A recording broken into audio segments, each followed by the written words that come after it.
नमस्कार। हमारी विशेष प्रस्तुति ज्योतिष रहस्य, इसमें आपका बहुत स्वागत है। ज्योतिष विज्ञान या अध्यात्म या फिर तंत्र मंत्र, ये ऐसे विषय हैं जिनको लेकर या तो हम सिरे से इनको खारिज करते हैं, आधुनिक विज्ञान की रोशनी में और अध्ययन के प्रकाश में, ख़ास तौर से समाज का वो सेक्शन, वो तबका जो पढ़ा लिखा है, विज्ञान का अध्ययन किया है, वो इसको सिरे से खारिज करता है।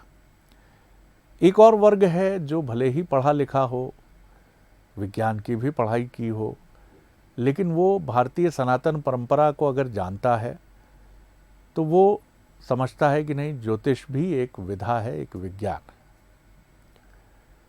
तंत्र मंत्र की बात भले ही आप उसको परे रखिए यहाँ, लेकिन अध्यात्म और ज्योतिष की अगर हम बात करें तो एक वर्ग है जो मानता है कि नहीं, ये एक विज्ञान है और इस मार्ग पर चलना कोई नुकसान का विषय नहीं है। अंधविश्वास तो कहीं भी पीड़ा पहुंचाता है, कष्ट देता है। तो मनुष्य का मन है, इसकी कल्पना की असंख्य उड़ानें हैं। लेकिन आज जो हमारे साथ विद्वान हैं, जो 62 वर्ष 62 ईयर्स लंबा उनका एक यशस्वी कार्यकाल है जो दुनिया के अनेक देशों तक जाता है, तो उनसे बात करके आज हम ज्योतिष के उन पहलुओं पर बात करेंगे कुछ जिनके बारे में लोग सुनते तो बहुत हैं लेकिन जानते कम हैं। तो मुलाकात करिए, हमारे साथ हैं प्रकांड ज्योतिष विज्ञानी पंडित पीएन भट्ट जी। बहुत स्वागत करता हूँ। पहले जो मुझे यही समझाइए कि कई लोग ये बात कहते हैं कि भविष्य में झांकना, जो घटनाएं भविष्य में घट सकती हैं उनकी तरफ दृष्टि डालना, ये एक नैसर्गिक नियम का उल्लंघन है। ईश्वर ने जो कुछ भी नियोजित किया है आपके लिए, आपके भविष्य के लिए, उसको आप घटने दीजिए और यही प्रार्थना करिए कि हे ईश्वर, मुझे इतना शक्तिशाली और इतना सामर्थ्य देना कि जो कुछ भी घटे, अच्छा घटे तो वो घमंडी ना बना दे, और अगर अच्छा ना घटे तो वो मुझे ऐसी पीड़ा से ना भर दे कि मैं पथ से विचलित हो जाऊं। ऐसे में आप ज्योतिष को कहाँ देखते हैं? ऐसा है, सबका विचार, सबकी भावनाएं, सबका दर्शन फिलोसफिकल भी है, मैटर है ये, अपने अपने ढंग से सोचने के तरीके। आप सोचिए कि जितनी विधाएं ज्योतिष के अंतर्गत मानी जाती हैं उनका एक वैज्ञानिक स्वरूप है। आप यूनान से देखिए कि ताजिक नीलकंठी के रूप में वर्ष फल आया, उसको हमारे भारतीय ज्योतिष ने स्वीकार किया और वो इतनी बधी है, विधा अच्छी है, सशक्त है कि 1 साल की जो वर्ष कुंडली बनती है वो यथार्थ में लगभग सटीक भविष्यवाणी करने में समर्थ है। अब उसको हम यूनान की बात कहें, ताजिक नीलकंठी मुस्लिम संप्रदाय से जोड़ें, वो विद्याएं हैं, सबसे यहाँ से वहाँ आई हैं, और जिस प्रकार नदियाँ बहती हैं उसी प्रकार ग्रंथ भी बहती आए भावनाएं शब्दों में, और उनको ग्रंथ के रूप में स्वीकार करता रहा। लिपि कोई भी रही, उर्दू की रही, फारसी रही, हिंदी रही, संस्कृत रही, साउथ इंडिया की कोई रही हैं, ये सारी संभावना है, मगर उनमें एक महत्व है, उनमें एक जीवंतता है। जैसे आपने कहा कि उनकी वैज्ञानिक स्वरूप क्या है, तो आप उन्होंने कहा कि जैसे अमावस्या कब होगी, तो जिस दिन सूर्य और चंद्र मिलेंगे उस दिन अमावस्या होगी, और जो डेट पंचांग निकलेगा उसको संसार का कोई भी विज्ञान या महारथी वैज्ञानिकों का वो चैलेंज, उसको वो नकारात्मक स्थिति में नहीं ला सकता। अनचैलेंजेबल है वो प्रश्न। ऐसे ही अगर मान लो चांद अपनी पूर्णिमा है तो आमने सामने जब सूर्य और चंद्र होंगे तो पूर्णिमा होगी। आपको अगर 50 साल पहले का और 25 साल पहले का देखना है, पूर्णिमा तो पंचांगों में है और उसी दिन होगी वो पंचांगों में। हमारे पास 100 साल का शताब्दी पंचांग है, उसमें अगर पूर्णिमा या अमावस्या लिखी तो उसी दिन होगी। आप उस विज्ञान को कैसे चैलेंज कर सकते हो? जैसे एक बात ये मुझे समझाइए।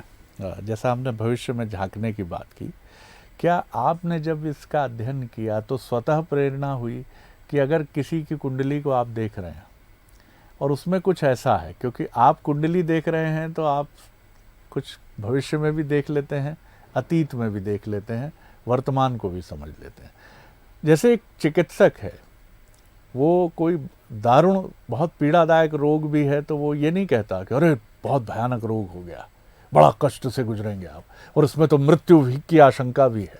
तो एक ज्योतिष यहाँ अपने को कैसे अपना नियमन रेगुलेशन कैसे करता है कि कुंडली उसको बता रही है कि बड़ी इसमें कष्ट हैं, बड़ी पीड़ा है, बड़ी चुनौतियां हैं, वहाँ वो किस तरह से खुद को तैयार करके संबंधित जातक को किस तरह से, किस भाषा में उसको समझाता? मैं इसका एक छोटा सा उदाहरण बताऊं। सामान्यतः जैसे कुंडली मिलान होता है, कुंडली मिलान में सामान्य रूप से आदमी एक ऊपर लाइन एक नीचे लाइन में उनके इतने गुण मिल गए, ग्रह मित्र के कंप्यूटर से हमने मिलाया, कंप्यूटर से मिला दी कहते हैं। मगर नहीं, ज्योतिष की एक विधा है। ज्योतिष में आप देखिए लग्न, लग्न तो लग्न है, अग्नि तत्व यानी 1, 5, 9, यानी मेष लग्न है, से लग्न है, धनु लग्न है तो अग्नि तत्व लग्न होगी। और उसको वायु तत्व की लग्न वाली कुंडली से मिला दें, वायु तत्व की वायु तत्व के हिसाब से अगर 2, 6, 8, 9 जो हो 8, तो ये वायु तत्व वाली जो लग्न है अगर उनसे उस कुंडली को मिला के तुम 36 गुण में मिला दोगे तो जिंदगी कलह रहेगी। उसको कोई चैलेंज नहीं कर सकता। वो न 36 गुण, न ग्रह मित्री के 5 गुण, ये कुछ नहीं होते। तो वैज्ञानिक सत्यता है कि अगर अग्नि तत्व वाली लड़कियों की या लड़कों की शादी वायु तत्व वालों से करवा दो या वायु अग्नि तत्व से अग्नि तत्व की शादी करवा दो तो उनको जीवन पर्यंत ग्रह कलह रहेगी। और अगर उनमें से किसी का अल्पायु योग होगा तो वो या तो तलाक देगा या डेथ हो जाएगी, या कभी कभी जो मर्डर के केस चालू हो जाते हैं। तो ज्योतिष में कई विधाएं बहुत तेज है, यानी वो एक प्रकार के हमारे, लेकिन इनको सीधा बताना भी उचित नहीं होगा। नहीं, कैसे नहीं, बताएंगे? बताना मैं आपको बताऊं, मैं कह देता हूँ ये कुंडली नहीं मिल रही, आप मिलवा लीजिए। मैं कभी नहीं मिलाता। अच्छा। क्योंकि मैं जानता हूं कि इनकी कभी नहीं बनेगी। अगर अग्नि तत्व से अग्नि तत्व की शादी करवा दी या अग्नि तत्व से वायु तत्व की करवा दी, तरीका यह है कि अग्नि तत्व वाले जो है अगर जल तत्व वाली राशि से करवा दोगे, जैसे मान लो मेष से या धनु लग्न वाले हैं और कर्क लग्न से शादी करवा दोगे तो जल तत्व हो जाएगा। आप वृश्चिक लग्न से भी अगर शादी करवा दोगे तो अर्ध जल होने से वह भी शादी सहज रहेगी। बाकी अग्नि से अग्नि और अग्नि से अगर वायु तत्व की शादी करोगे तो जीवन भर कुड़ना, क्रोध, दुख, पीड़ा भोगेगा वो जातक, चाहे कितनी बार। आप ये मानते हैं कि अगर कोई ऐसा पक्ष है तो उसको एक अच्छे ज्योतिष को उसको संयमित शब्दों में संबंधित व्यक्ति को बताना ही उचित है ना? हम ये कहते हैं कि अगर आप ज्योतिष की शुद्धता के साथ, सेवा भाव के साथ, मानवीय दृष्टिकोण को रखते हुए अगर ज्योतिष का कार्य करते हैं तो आपको स्पष्ट रूप से बताना होगा। वो उसके बाद ना माने तो ना माने। 62 वर्ष का आपका अनुभव है, कई कुंडलियां ऐसी आती होंगी कि व्यक्ति आपके सामने झूठ प्रस्तुत कर रहा है, कह कुछ और रहा है, कुंडली कुछ और बोल रही है, तो पकड़ लेते हैं आप? हाँ, पकड़ लेते हैं जी, बिल्कुल। हम आपको बताएं, जैसे एक छोटी सी बात है, ज्योतिष की कई विधाएं हैं जो सामान्यतः प्रचलित नहीं है। हम ये नहीं कहते कि नहीं जानते, मानो आम प्रचलन नहीं है। जैसे सामान्यतः आप देखिए कि अष्टक वर्ग, सर्वाष्टक वर्ग विज्ञान है, ज्योतिष का एक पार्ट है उसका ज्योतिष का पार्ट। अगर उसमें इनकम हाउस में मान लो उसकी 28 बिंदु हैं और एक्सपेंडिचर हाउस में मान लो 40 हो गई, 42 हो गई, तो वो आदमी ऋणी होगा। अच्छा। दिवालिया भी हो सकता है। वो 1000 का है कि नहीं साहब, वो कितनी लंबी गाड़ी में आया हो, कितनी बड़ी आपको कोठी बताए, मगर आप ये समझो कि सब ऋण में है गिरत, और उसको बता देते हैं और वो स्वीकार करता है। वो ऐसा नहीं है, हमारे पास कई बड़े आदमी आते हैं तो उनको स्वीकार करना होता है। आप ये देख के बता सकते कि समय काल ठीक नहीं है, आप चुनाव लड़ेंगे तो हार जाएंगे, तो हार जाते हैं आदमी। ऐसी कई उदाहरण हमारे पास है। तो कई जगह क्या होता है कि ज्योतिष में स्पष्ट रूप से, जैसे मान लो इनकम हाउस में राहु चंद्र बैठे हों तो कितने में बड़े धनवान परिवार में जन्म ले, मानो कहीं ना कभी और कहीं ना कहीं और कभी ना कभी उसको अर्थ संकट झेलना पड़ती है, चाहे वो अपनी व्यापारिक लापरवाही से या प्रशासनिक लापरवाही से। जैसे आपने देखा कई भ्रष्ट अधिकारी पकड़े जाते और बड़ी से बड़ी पनिशमेंट भोगते, बड़े से बड़े अपमान भोगते हैं अपने जीवन में, वो उसमें मालूम पड़ जाता है।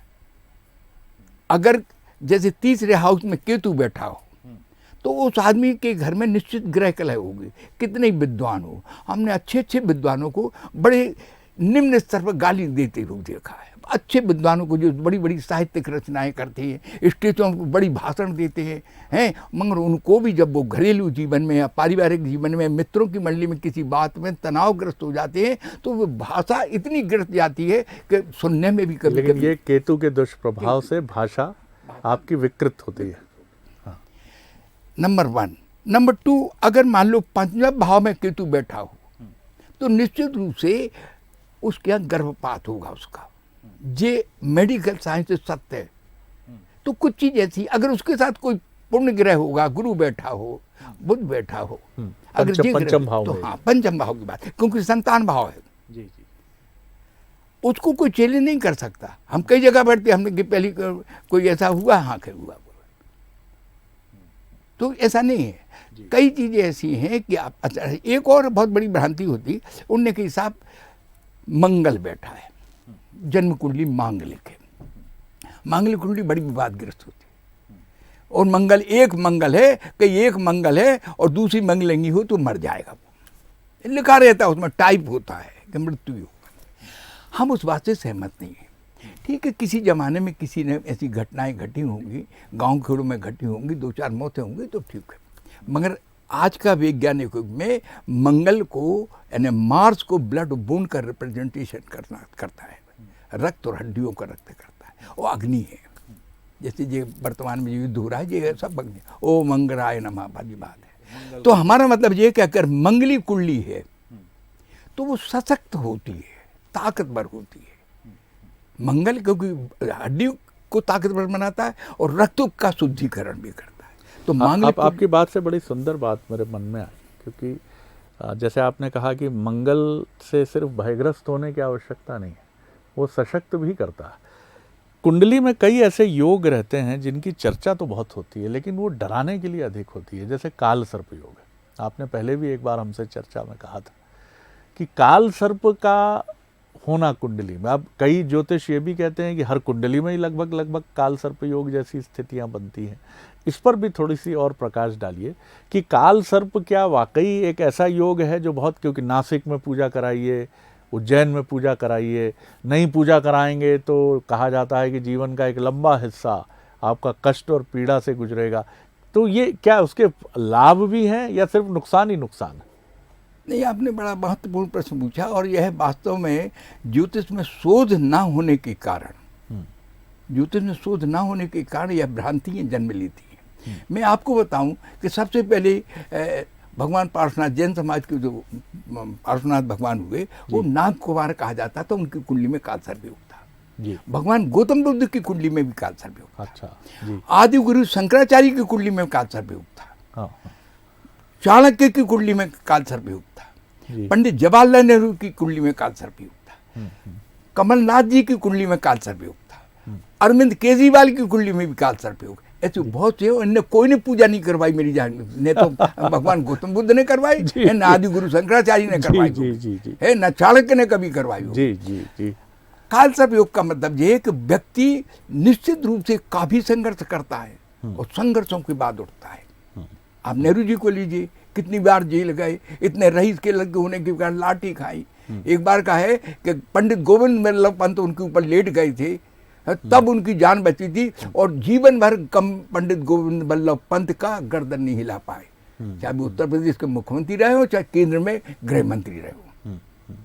मानो काल सर्प योग तो काल सर्प योग है, और सबको संघर्षों के बाद सफलता मिली। मगर एक बात और है, काल सर्प योग का जब समय पीरियड निकल जाता है, आप धीरू भाई अंबानी को लीजिए, उनको भी काल सर्प योग था, संघर्ष किया, बहुत संघर्ष करने के बाद वो धन कुबेर बने। तो कहने का मतलब ये काल सर्प योग की पूजा नहीं करवाना चाहिए, इस बात से मैं सहमत हूँ, क्योंकि वो लॉक्ड हो जाता है। और कोई भी अगर शक्ति जो ग्रह है उसमें अगर वो लॉक्ड हो जाएगी तो वो असर नहीं देती जो उसको करना है असर। जी, यह आपने बड़ी दिलचस्प बात बताई।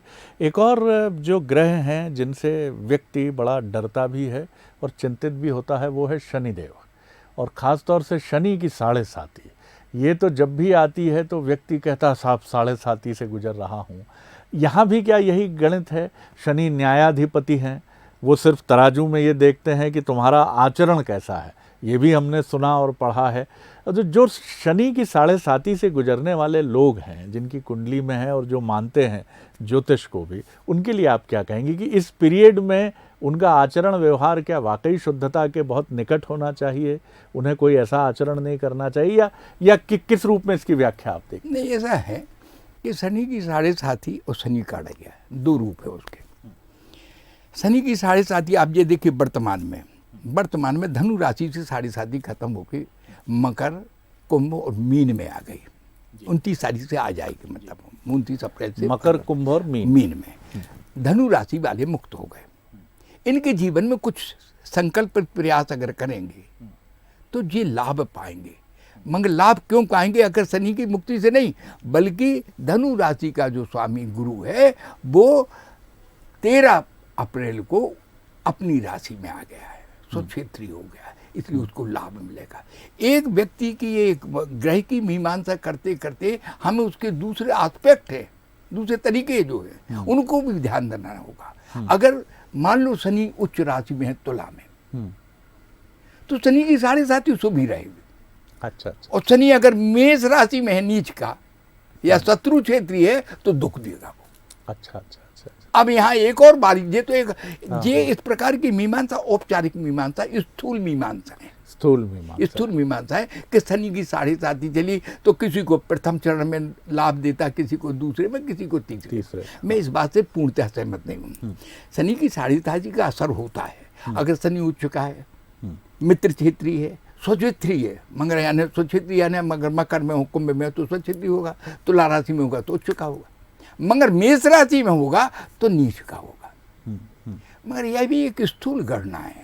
एक्चुअली में अंशों के बिना किसी भी ज्योतिष की गणना उचित नहीं है। अंश 30 अंशों का हर ग्रह होता है। अगर वो 1 से 5 डिग्री पर कोई ग्रह है, नीच का भी है, उच्च का भी, 1 से 5 डिग्री, 1 से 5 अंश के बीच में है, तो वो स्थिति बाल अवस्था कहलाती है। तो वो ना दुख देता है ना सुख देता है।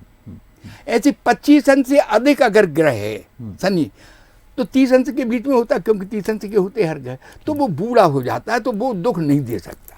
एक रिटायर्ड कलेक्टर है या XCA में या कोई है, उसका अर्थ क्या है? वो सिर्फ एक मूर्तिवत है, असेंबलिक है कि हाँ भाई पूर्व था या फलाना।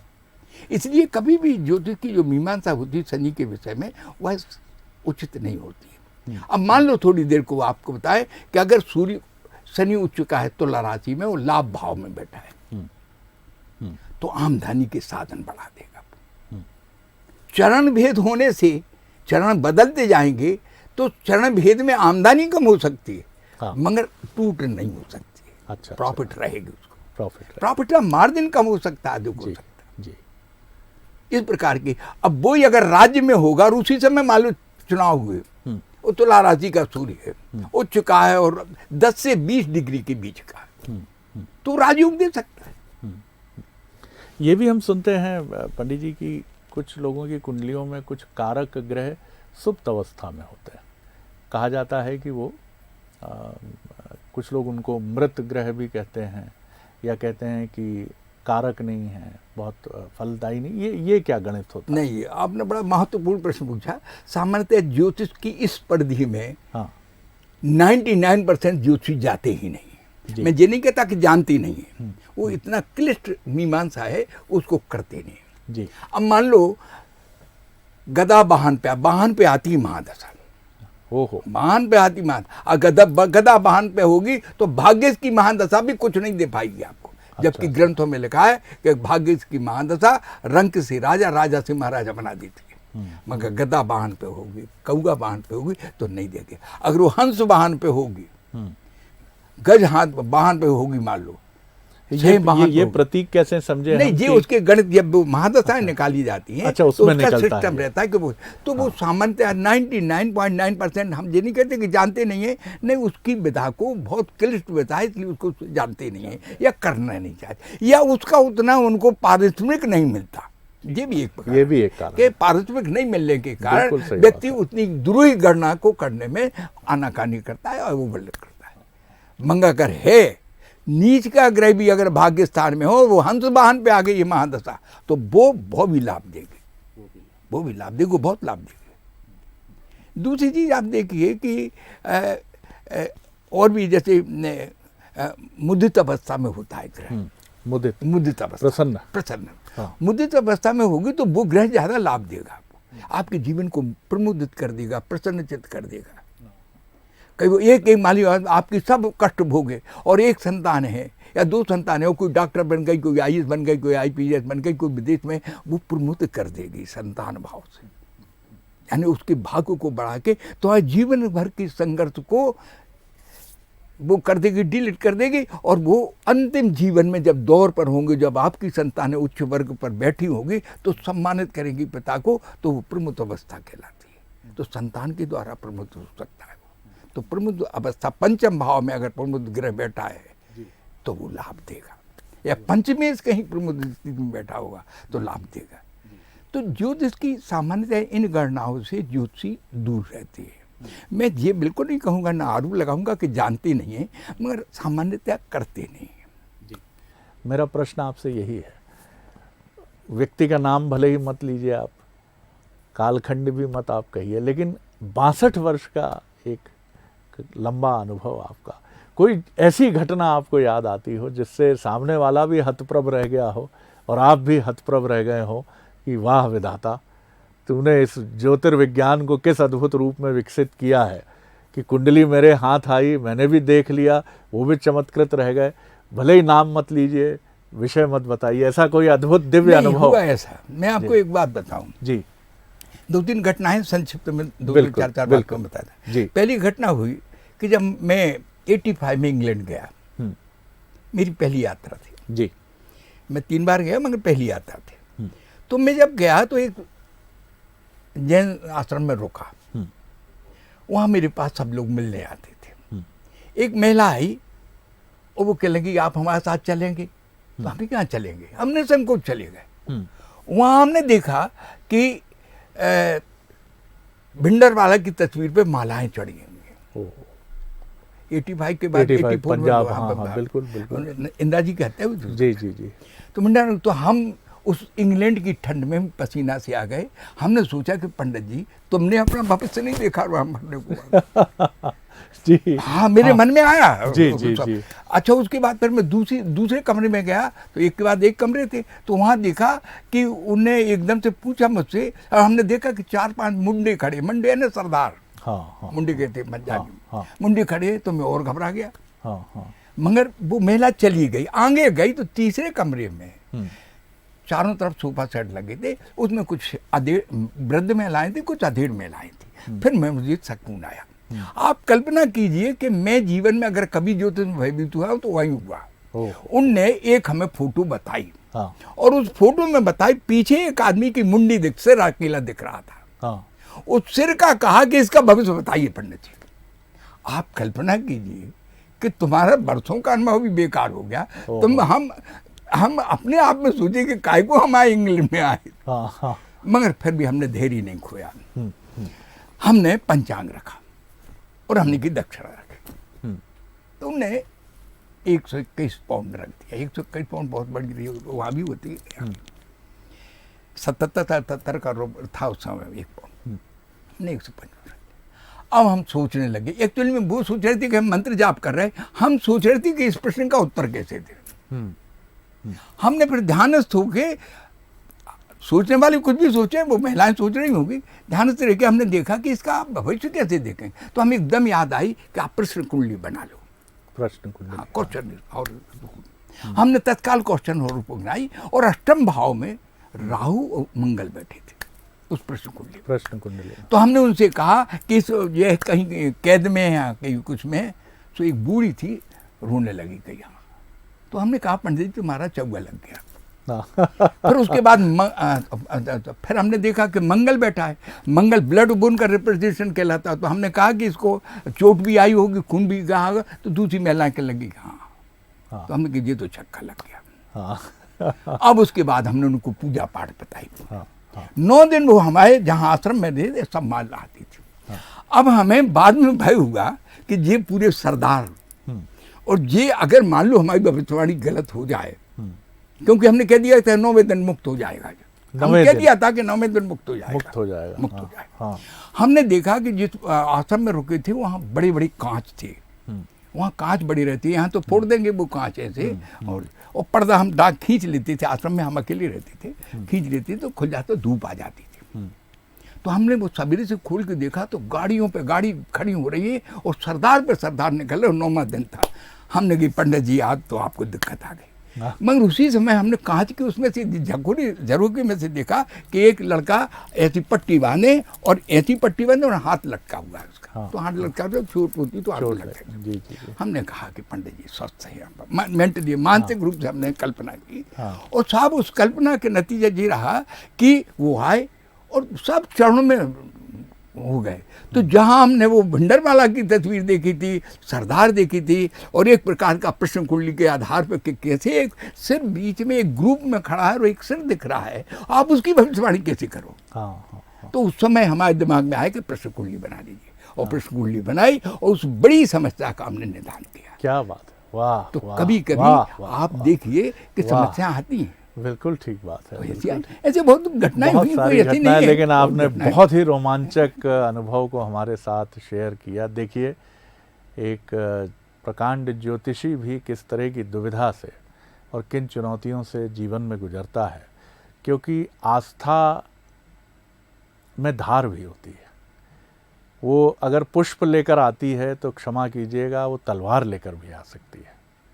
और इसीलिए वो व्यक्तित्व जो ज्योतिर्विज्ञानी होते हैं या अध्यात्म से जुड़े होते हैं, वो इस सत्य को, इस निर्मम सत्य को बहुत अच्छे से समझते हैं। हम भी आपको प्रणाम करते हैं भट्ट साहब, और आगे भी आपके साथ ऐसे विषयों पर जुड़ेंगे। तो फिलहाल ज्योतिष रहस्य के इस एपिसोड में इतना ही।